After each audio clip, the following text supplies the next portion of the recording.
안녕하십니까. 세상 읽어주는 남자 이상훈입니다. 오늘은 인텔에 대해서 말씀드리겠습니다. 이 주제를 선택한 배경은 바로 외신 하드웨어 타임스 기사 때문인데요.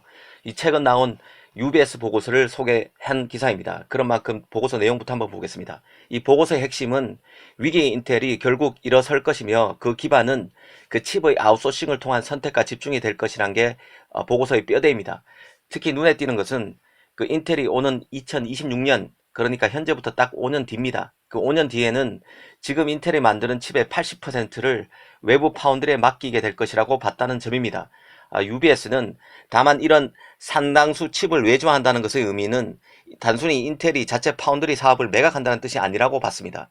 이보다는 핵심 설계 측면에서 더 초점을 맞추고 성능 우위를 유지하는 동시에 국내 파운드리에서 제품의 일부를 생산하는 것이라고 부연했습니다.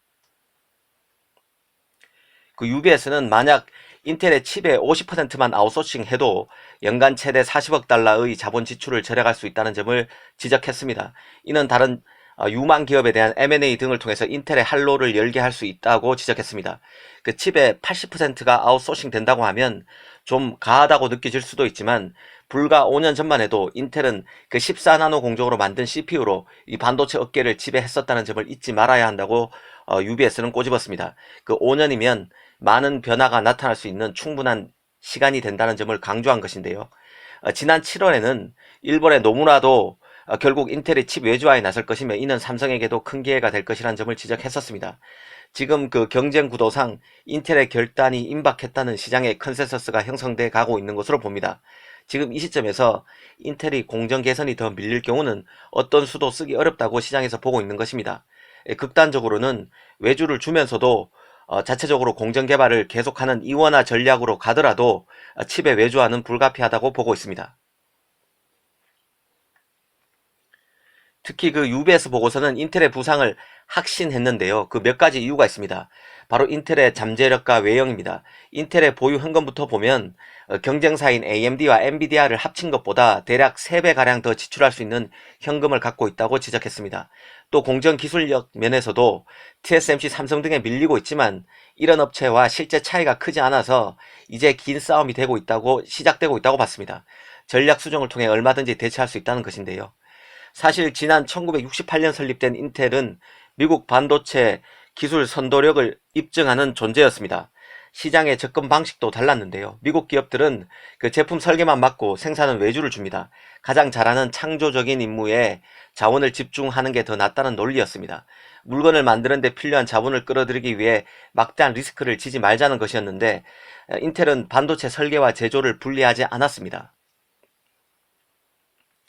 사실 그 원래 칩 외주화를 공식적으로 선언한 인텔의 전략적 변화는 지난 1985년 메모리 시장에서 철수한 인텔을 연상시킵니다. 이 당시 인텔은 경쟁력을 유지하기 위해서 메모리 분야에 머물러야 할 필요가 있었습니다. 하지만 무어의 법칙으로 메모리 칩은 계속 저렴해졌고 인텔은 일본의 기업을 상대하기가 버거워졌습니다.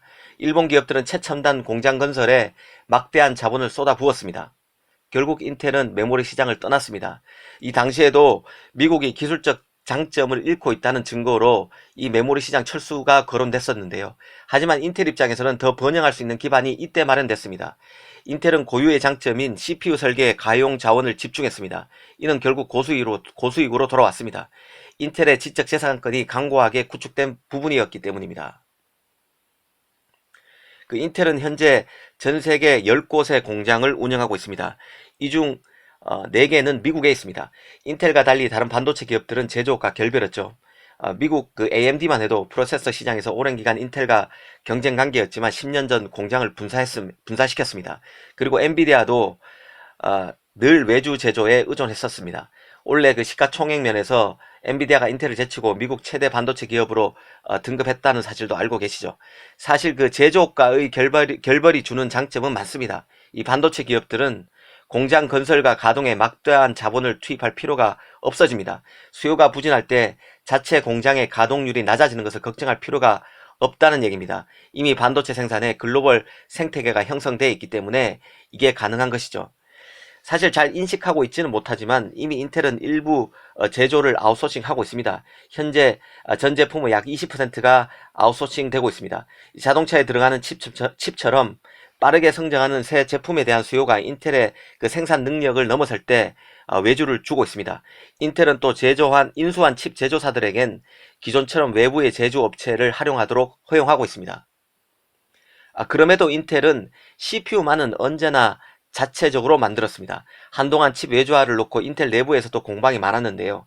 일부는 인텔이 만들 수 없다면 다른 누군가가 맡아야 한다고 주장했고, 또 다른 일부 경영진은 인텔 공장들은 문제를 고칠 수 있다고 반대했습니다. 사실 이제 이런 논쟁은 현실적으로 의미가 없어졌다고 보는 게 맞을 것입니다. 인텔이 어떻게 외주화의 로드맵을 잘 짤지 기추가 주목됩니다. 감사합니다.